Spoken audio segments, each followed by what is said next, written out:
But as most people who know me know, I'm a man of planning and logistics, not a man of labor and action. And so I watched from the nice, cool truck as Bailey got up on a ladder and installed this camera, and I cheered him on. You crack the window every once in a while. Jamie's a good spotter. He's a good. Doing a great job. You rolled it back up. That's looking pretty good up there. Looks hot out there. So one thing that's hot right now for us, and honestly for the real-time industry, the tech space in general, is the term or the word integrations, right? And so if you could talk us through what integration truly means in our space.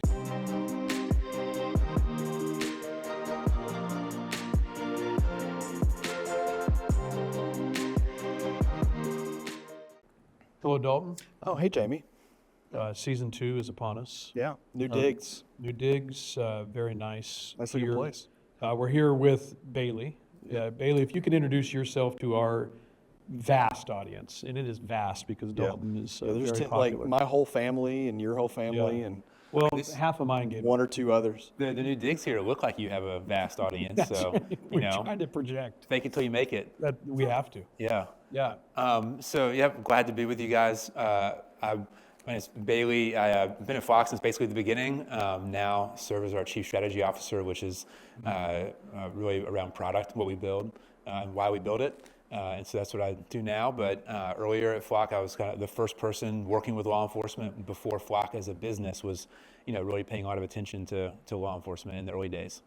Didn't you actually go out and put cameras up yourself? I've heard this story. I would. So there's a couple iterations where at the very beginning, every meeting I ever went to, even before I actually got a paycheck from Flock, but I had a Flock business card, a Flock email address, and a camera shell, I'd always bring a camera with me. And then I realized I should put up a camera outside the PD before I go into the meeting. So I put up a camera, go in the meeting, and then show them the camera outside. And everyone's like, holy cow, this thing already, did you come last night? How'd you get it here? And then as we started actually selling, I would sell in the morning and then go install cameras in the afternoon. I kept a ladder and cameras in my truck, and I would drive, Chambly is one customer that stands out where I just installed a good percentage of their, at the time, 50 cameras myself in the afternoons. So, yeah. Funny story. So Bailey and I were meeting with a customer here in Georgia, and we were talking to them about establishing camera connectivity with public-private partnerships, right? And so they gave us a location of a gas station. They're like, we would love to get a camera at this gas station. So I was dressed in what I typically dress in, not this. Right? Hawaiian shirt? Yeah, Hawaiian shirt. And so Bailey's like, hey, let's go over there and put it up now. Perfect. But as most people who know me know, I'm a man of planning and logistics, not a man of labor and action. And so I watched from the nice, cool truck as Bailey got up on a ladder and installed this camera, and I cheered him on. You crack the window every once in a while. Jamie's a good spotter. He's a good. Doing a great job. You rolled it back up. That's looking pretty good up there. Looks hot out there. So one thing that's hot right now for us, and honestly for the real-time industry, the tech space in general, is the term or the word integrations, right? And so if you could talk us through what integration truly means in our space, right? Because it's like the word analyst in the real-time space. It means something different to everybody. Mm-hmm. So when we say integration, what do we mean by that as Flock? Yeah, I think that's a good way to frame it, Jamie, that there's, it means different things to different agencies, different companies. I think there's a lot of you could call some integrations that are sort of, I would call them lip service integrations, where there's technically some level of integration, but is it really useful, or is it just there to say that it's integrated? And so when we build products at Flock, and I would include integrations in that, we have to start from what are agencies trying to accomplish, and how is this going to help get that done? So maybe call it a functional integration versus one that's just sort of to say we have it. So that's kind of how we approach it, is what are we trying to accomplish? And then, kind of the other part of the integration is is this kind of falls into probably 3 buckets. There's location of things that move. There's things that are real time, like alerts or video, and there's investigative. And so we kind of have integrations that we provide to support those, and then integrations where we accept information and connect with other systems to pull those in to Flock too. Yeah, so both Jamie and I were in law enforcement, so we used a lot of different platforms and things of that nature out there. And kind of going back to my law enforcement days, one of the things that I was always curious about is where does that line occur with a company to where I'm giving away too much or I'm not giving away enough, because obviously law enforcement, they want everything, right? And that's just not feasible when you're talking about a private company, because whether we like it or not, or we want to admit it or not, we have a business to run, right? I mean, that's just every company in the world has that. I mean, there's the business part of integrations, which is like it or not, it costs money to build them and maintain them. And it costs money not just once, it costs money forever, as long as you support it. Anything in a piece of subscription software costs money forever, because you're always going to be upgrading it and maintaining it, and integration is no different. And so that's one piece. Like every integration we build, we got to be prepared to support it forever. So it needs to be adding value and actually helping solve crime, because they're going to be supporting it forever. And then the other part of it is you have to be really thoughtful about what is in the integration, and is that coming from a piece of our system that's going to change a lot, because then it can start to slow down what we build. Earlier today we introduced a bunch of new features, and if everything we built was available through an integration, then we would build a lot less, because we'd have to do twice as much work for everything that we built. And I don't think our customers want us to slow down, and they probably also don't want us to charge more. And so you're always trying to try to find the balance of, what's the use case that would make an impact, and then how can we support it and do it in a way that we can support it for a long time, and at a cost that works for a business. So growing up in law enforcement, we always looked at a company who basically had everything as something we didn't want to be a part of, right? Because we thought, well, what happens if there's something better out there? Now I have this whole thing with X vendor.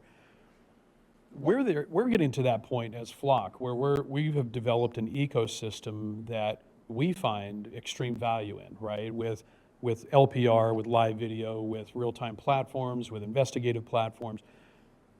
How do we ensure that we don't develop that perception or reputation that has existed in our space prior to where we're at today? How do we ensure that we are not going to develop that? Or if we do develop that, how are we going to be cognizant of that, and what will we do with it? I think that's not unique to law enforcement. It was the case in industries that I worked in before, and I think it's the case in a lot of other ones too, where companies are always trying to figure out what's the next logical thing to build, how can we grow, how can we serve more of our customers' needs, and how can we build,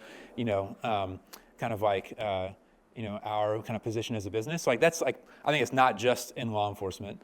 I think the difference in law enforcement is the noble mission. That's really probably the difference compared to other industries. I think something that's evolved at Flock is our willingness to help customers make use of other things they've bought, even if we offer the same thing. Yeah. So agency might already have LPR from some vendor, they bought it years ago, but it still works. And while they might love some features that we have in Flock that those older cameras don't have, they still work, and money's money. And so we've built ways to take those cameras in and make it all function in Flock, so that customer knows hey, you don't have to abandon a prior investment.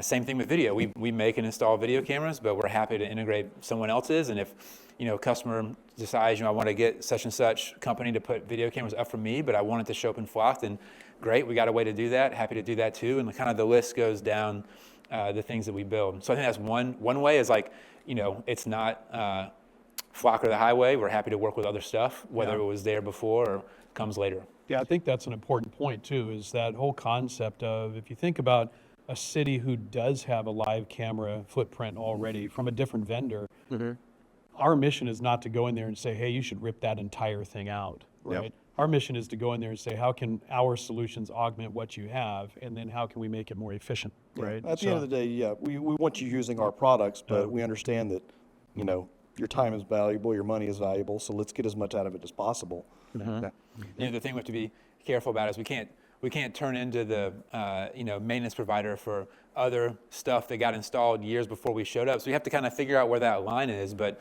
for sensors, cameras, devices that work, like, we're happy to bring it into Flock. I think also another piece of the integration topic is that I don't know when y'all were in law enforcement if you saw it this way, but I think there's a big difference in companies will say we're an open platform, but they're really only talking about open in. Mm-hmm. And that's like a lot different, because like if they're only open in, then like there's nothing unique to that platform for them they're not even thinking about open the other direction. So I think Flock is particularly unique in that we have the opportunity to be open in and share information out with other platforms. Yeah, I'm glad you covered that, because that's something I've talked about too, is the 360-degree openness, not 180-degree openness, which was what a lot of people say. Yeah, that's interesting. And while we're talking about open, I would like, it'd be remiss not to say that like there's aspects of Flock that we've built and will build that just like aren't going to find their way to an API or integration. Like it's, I'm sure there's some that say like everything should be, there's one end of the spectrum where like everything should be in, and then another end of the spectrum where like nothing's interoperable, and we're going to be somewhere in the middle just to kind of hit the nail on the head. And part of the reason there is like what I mentioned earlier about it slows down what you build, and part of it too is like it takes a lot of investment and time and money to build some of these features, and like we're building them to help make Flock better, and we want customers to use our product, but at the same time there's things that we understand that need to support other products, and so we'll support those with integrations too. Yeah, that when I was on the other side of this, right, when I was on the government employee side of this is why I think it resonates with me so much when I do hear agencies kind of give that point of, well, I want to do what I want to do because I want to do it, right? And as when I was at the PD I was at, I would be say the same stuff, right? I'm like, no, I want to do that. I understand business, however, right? And that's how we always said it, right? Well, I get it, but this is what we want to do. And now that I'm on this side of things, I really do get to see the value in that balance, right? So can we provide a product to a city, to a police department that allows them to be efficient, allows them to reduce crime, allows them to impact the community the way that we want our products to do it, but also is protective of any intellectual property, any development stuff that we do, to where we're not just giving away what we've spent a lot of money and time to build, right? And so I think that balance is one, that's why we have people out there trying to talk to these agencies, right? Trying to deliver that note to them. Yeah. So, one of the things that, since we've got you, I mean, you're in charge of the product side of Flock, and, kind of changing topics a little bit here, I think a lot of people are going to be curious, because I'm always curious, I think you're curious too, is we're obviously building products at a very, very fast pace when you compare it to any other company out there. How do we decide what to do next? At the kind of most basic level, every quarter we're making decisions about what's the most impactful thing we could build this quarter. Some decisions span a longer period of time than a quarter, because not everything, you can't always build a MVP, minimum viable product in one quarter, so sometimes it's a longer decision, but generally we're talking about quarter to quarter, what are we going to build? And it's both a mix of what agencies ask us for, so there's a lot of kind of like listening and then building features, like some of the things we introduced in the launch today were the result of requests. Like plate swap was the result of requests.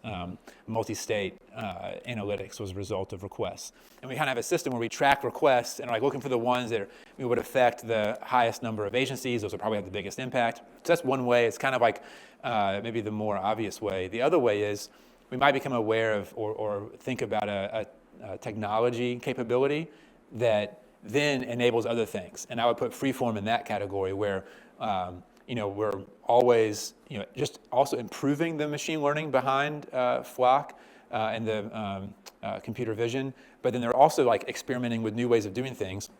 We're experimenting with a different type of computer vision model that's the basis for freeform, and then we realize, oh, this would let us do this, and go beyond discrete deterministic filters and go to natural language and probability and help us kind of open the aperture of what someone could search for to whatever you can describe. And so it's kind of like maybe two different ways.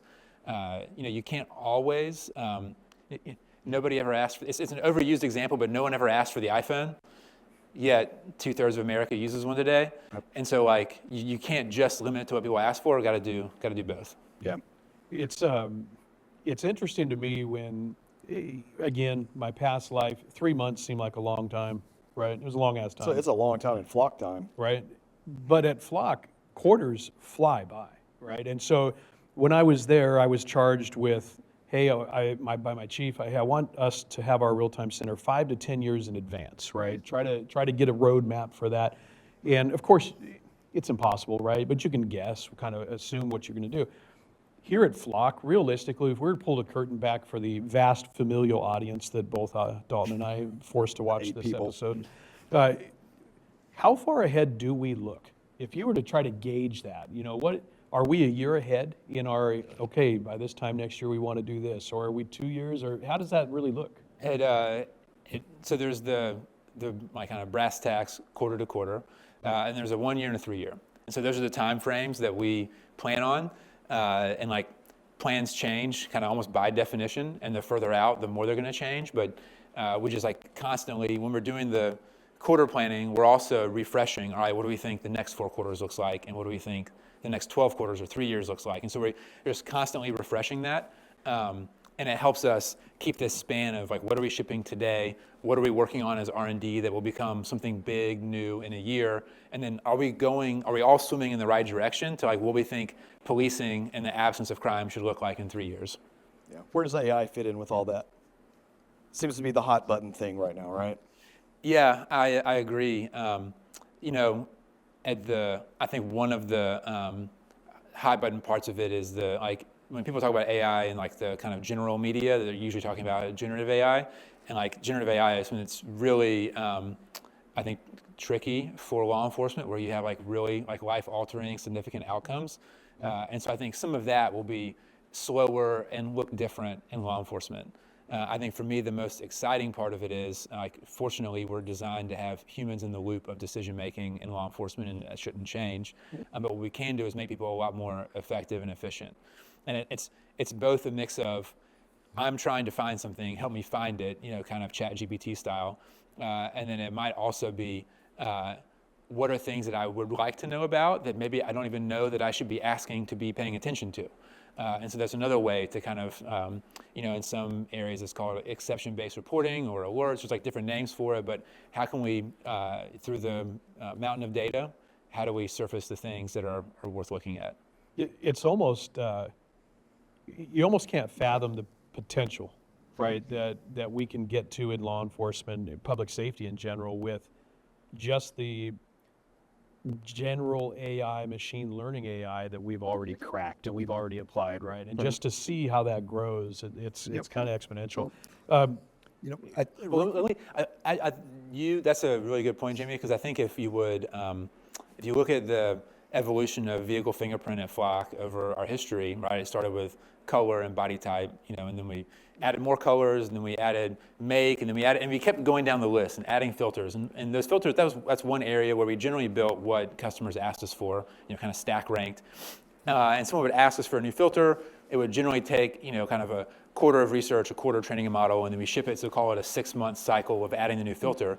And now someone can decide, I want to search for this new thing we've never searched for before, and it's like, just search for it. We don't actually have to go do any development. So you just shorten the cycle 6 months. Right. Now, if there's something that's getting searched for a lot, can we make it a little bit better if we go actually train for it specifically? Like the answer is probably yes. But for now, we can start as soon as someone thinks of it, rather than a 6-month cycle of developing the next filter. Yeah, kind of tying this back in to what we started with integrations. I think this kind of ties in because AI is something that's going to be integrated, right? There's hundreds and hundreds of startups that are starting now with AI that are enhancing other companies, right? You could make that same argument about why it's important for companies to work together. Because the iPhone, you mentioned the iPhone earlier, there's so many things that have come from that integration, people working with Apple to build apps and things of that nature.